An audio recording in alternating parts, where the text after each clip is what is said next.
So I don't know if you saw. So I was actually bored this past week, and I read a lot of articles, and I went down the Bleacher Report rabbit hole, which it can always be dangerous. And a lot of people were very up in arms with a trade proposal from Bleacher Report. I'm going to put it on the screen for people that haven't seen it real quick. Give me a second. Look at me, technical direct and talk at the same time, man. I don't have a West. I wish I had a West, man. But this was kind of the trade that really got people like really up in arms. So Jade Ivey, 2 first-round picks for Derrick White and Baylor Sherman. So what was kind of like just your overall opinion with, Pistons fans saying this was a good trade, this was a bad trade, or just kind of like valuing Jade Ivey? Yeah, I mean, I understand the idea here, right? Like Derrick White is a really good basketball player, right? Derrick White is better than Jaden Ivey right now. Like Derrick White is really good. Here would be my immediate thought though for the Pistons specifically, Anthony. How does this solve the number 2 option for Detroit?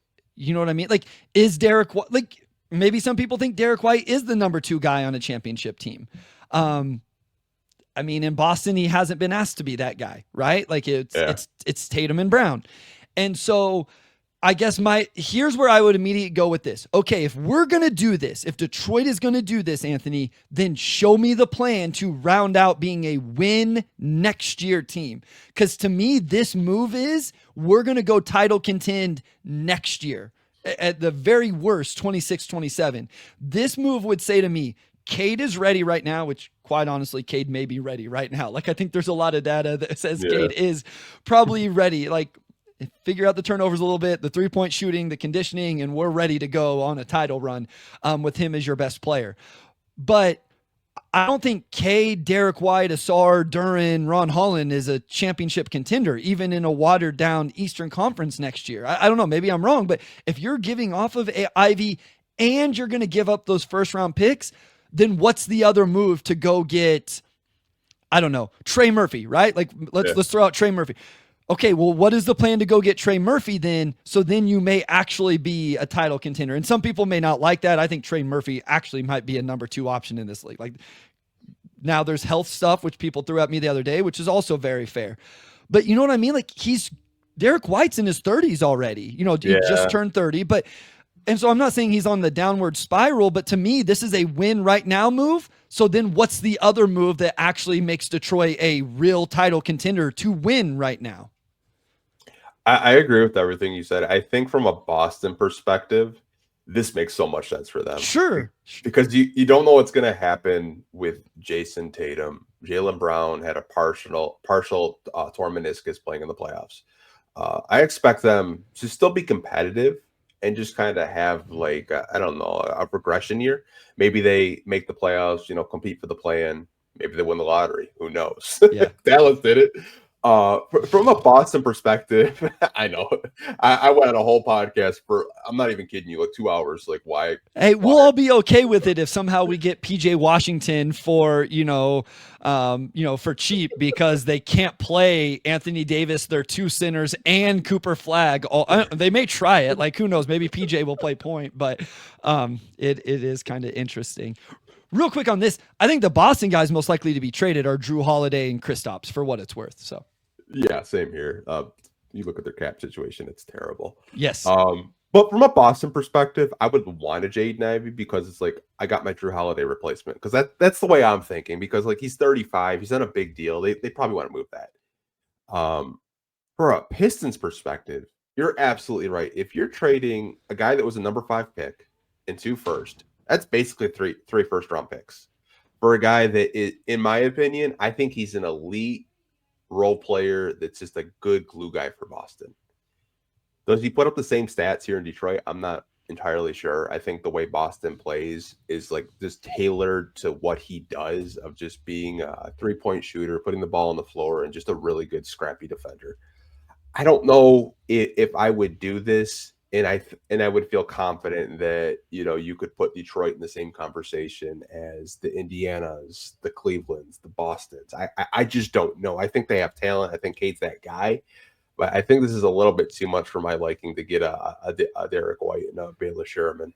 Yeah, I mean, and I think White would be a really nice fit. Like, he's a great fit in the back court next to Cade because he takes all the defensive matchups. He knocks down threes at a really high rate. He can handle the like. I'm not trying to say he's not a good fit in Detroit. My only pushback or my biggest pushback to this would be, okay, then what is the move forward now? Because now you're selling out on potentially a number 2 option in Jaden Ivey. Again, emphasis on the word potentially. Right? Like, he may not be that. There's a real world where he doesn't become that. We just talked about it.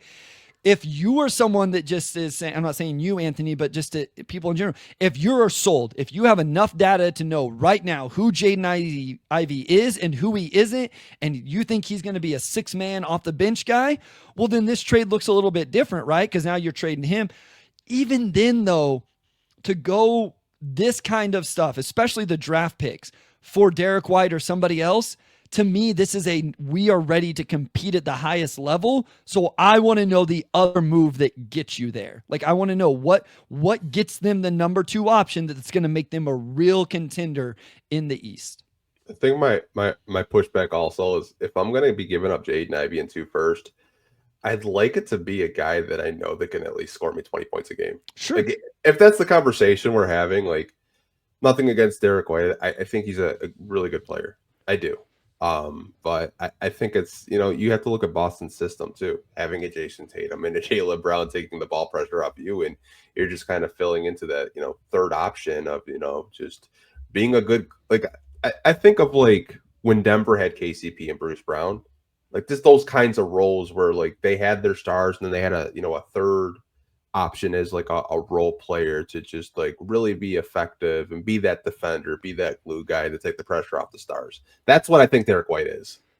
I actually, that's a really good point. I agree. If you tell me Jaden Ivey and 2 first-round picks for a guy who I truly believe is going to go average 20 plus a game or has proven it, I'm a much more palatable to that conversation, right? Like, because now you take the contract conversation off the table and, you have your number 2 option. Maybe Asar becomes the number 3 offensive option. Maybe Ron Holland grows into number 3 offensive option, all of that. To be clear, I have said in my stance is that I wouldn't make any of these type of moves until the deadline next year. Yeah. I would not trade any of these young guys, Jalen Duren included, okay, at least until the deadline next year, whenever we see some more things. Keith Black-Trudeau always brings it up to me, and it's a great point.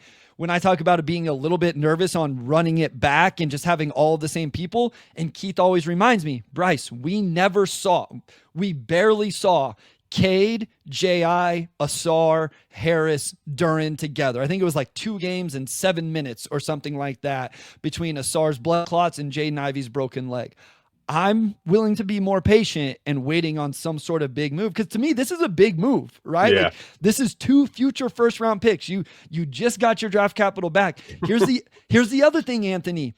If you want to be a player for Devin Booker or player X, whoever it is, you're going to need all of your first-round picks, most likely. So by moving 2 of these for someone like Derrick White, who I think is awesome, you are probably hindering your ability to go get Devin Booker or whoever, unless you include Asar or Ron or Jalen Duren or something like that.